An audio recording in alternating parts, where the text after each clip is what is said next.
บ่ธรรมดาซะแล้วพอภูศรีวิไลกับน้องธิดาลาวจะทายทำหนังทั้งทีก็ต้องได้บวงสรวงตามแบบฉบับหนังของลายใหญ่เขาเจ้าทำแต่พอภูศรีวิไลจะน้อยจะใหญ่ค่อยก็นับถือครูบาอาจารย์สิ่งศักดิ์สิทธิ์หนังของค่อยอาจจะบ่เป็นหนังเข้าโรงใหญ่แต่ค่อยก็ต้องทำบวงสรวงเพื่อเป็นสิริมงคลเอาไว้สากลทักทายสบายดี FC แฟนคลับที่เคารพฮักและนับถือเป็นอย่างสูงเนาะคลิปนี้ไปติดตามอย่างใกล้ชิด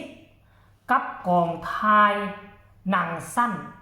ของพ่อภูศรีวิไลและก็จะเป็นหนังเรื่องแรกของน้องปรารถนาน้องไอและก็น้องธิดาลาวเป็นคนพิเศษเป็นครั้งแรกที่น้องได้เข้าร่วมการบวงสรวงก่อนการถ่ายทำหนังซึ่งค่อยเบิ่งแล้วป๊าดโถ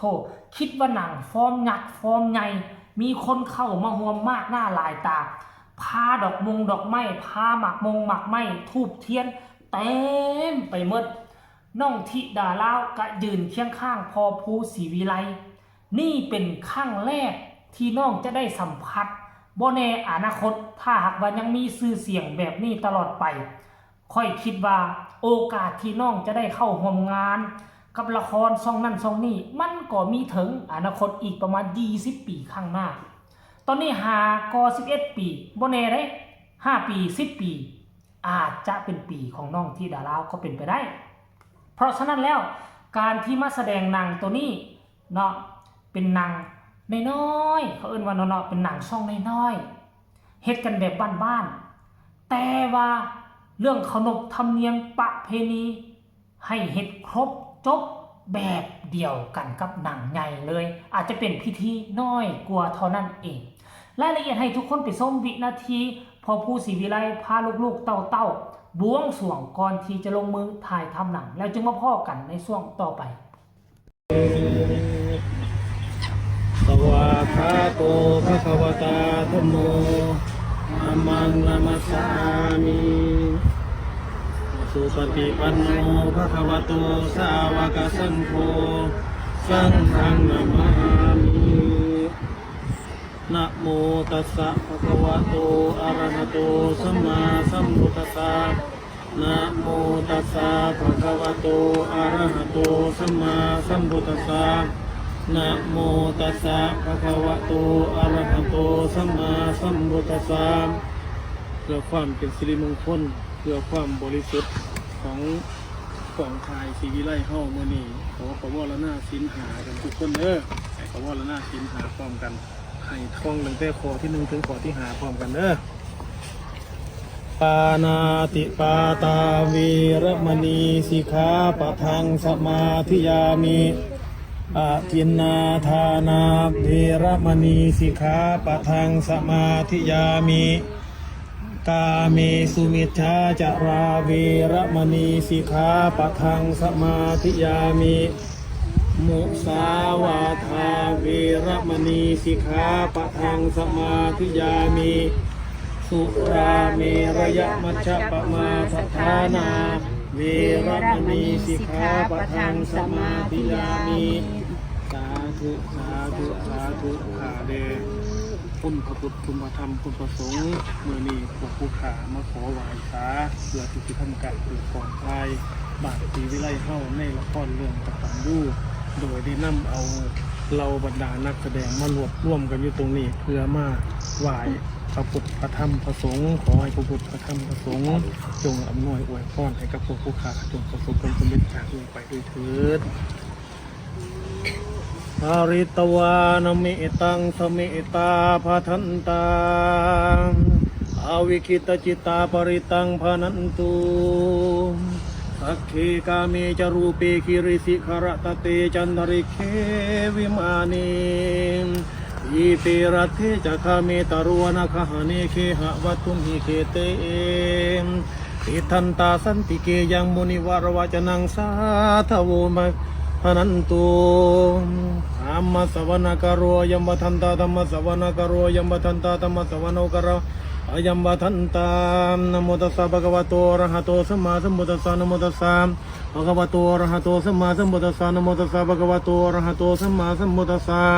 พระภูมิเทวาขมามิหังสาธุมื้อนี้พวกผู้ข้าทั้งหลายกองไทย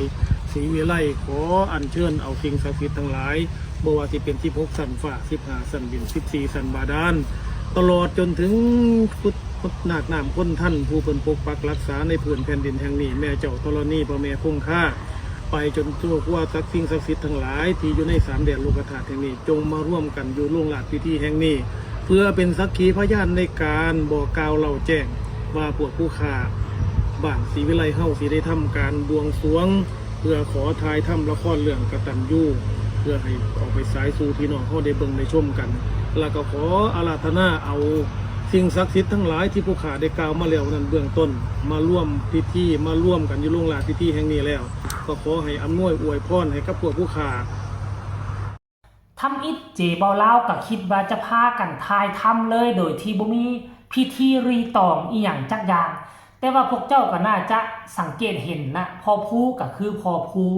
มาสังเกตตั้งแต่น้องที่ด่าเรามาอยู่น่ะเราจะเห็นเรื่องขนบธรรมเนียมหีบคองประเพณีเนี่ยค่อนข้างมาอยู่ในร่องอยู่ในรอยเป็นคนที่รักษาประเพณีอันดีงามเนาะของไทยลาวเขาเอาไว้ได้ดีโดยเฉพาะคือขนบธรรมเนียมการนบการไหว้การบูชบูชาสิ่งศักดิ์สิทธิ์ก่อนที่จะเฮ็ดอีหยังลงไปพอผู้ศรีวิไลจะระลึกถึงสิ่งศักดิ์สิทธิ์เหล่านี้เสมอเพราะว่ามันเป็นสิ่งเดียวที่จะมายึดเหนี่ยวจิตใจให้กับพอผู้ศรีวิไลสู้กับเรื่องราวที่มันจะเกิดขึ้น108ประการท่านผู้ชม FC แฟนคลับเจบ่ลาวเบิ่งแล้วนักแสดงก็บ่ธรรมดาเด้10กว่าคนพุ่นน่ะ10กว่าคนหลายคนอาจจะว่าเป็นหนังฟอร์มน้อยเป็นหนังฟอร์มน้อยโอเคหนังฟอร์มน้อยหนังทุนน้อยแต่ว่าคนที่จะมาแสดงนำกันบ่ได้น้อยได้10กว่าคนนี่มันซ้ำกับหนังฟอร์มยักษ์ฟอร์มใหญ่เลยเด้ต่างแต่ต้นทุนต่างแต่กล้องต่างแต่กองถ่ายเฮ็ดกันแบบบ้านๆเดี๋ยวมาเบิ่งดูไผจะเป็นผู้กำกับไผจะเป็นตากล้องหรือว่าพอผู้ศรีวิไลเป็นตากล้องเป็นผู้กำกับเองเลยบอกเฮาต้องมาลุ้นกันในมือแรงนี่หรือว่ามืออื่นเศร้านี่ก็แล้วกันท่านผู้ชม FC แฟนครับอันนี้คืออัปเดตล่าสุดของหนังสั้นหักแพงบ้านเกิดบอกคันค่อยจับบุพิษเนาะคันพี่ก็ต้องขอโทษขออภัยเด้อท่านผู้ชมเนาะก็ฝากทุกคนกดไลค์กดแชร์ไปแน่เนาะเพื่อเป็นกำลังใจให้กองทายพ่อผู้ศรีวิไลกับน้องธิดาลาวใครมีคำตำหนิติชมคำคิดคำเห็นก็ส่งข่าวมาเจบ่ลาวได้ทั้งใต้คอมเมนต์เนาะที่สำคัญอย่ากดข้ามโฆษณาเด้อเพื่อเป็นกำลังใจให้เจบ่ลาวใครอยากเบิ่งเนาะอย่างใกล้ชิดก็ให้ไปซื้อบัตรจองตัวทั้งกลุ่มปิดทั้งออนไลน์พอผู้ศรีวิไลถ่ายฉากนี้แล้วก็จะเฮ็ดทีเซอร์ไปให้พวกเจ้าเบิ่งถ่ายฉากนั้นแล้วก็จะเฮ็ดทีเซอร์ไปให้พวกเจ้าเบิ่งถ้าผู้ใดบ่ซื้อบัตรกลุ่มปิดจะรอถ้าเป็นอาทิตย์เป็นเดือนก็เป็นไปได้ชัวร์ว่าจะออกมาสายได้ท่านผู้ชม FC แฟนคลับเนาะคลิปนี้ก็ขอฝากฟังเอาไว้ซ้ำนี้ก็แล้วกันสบายดี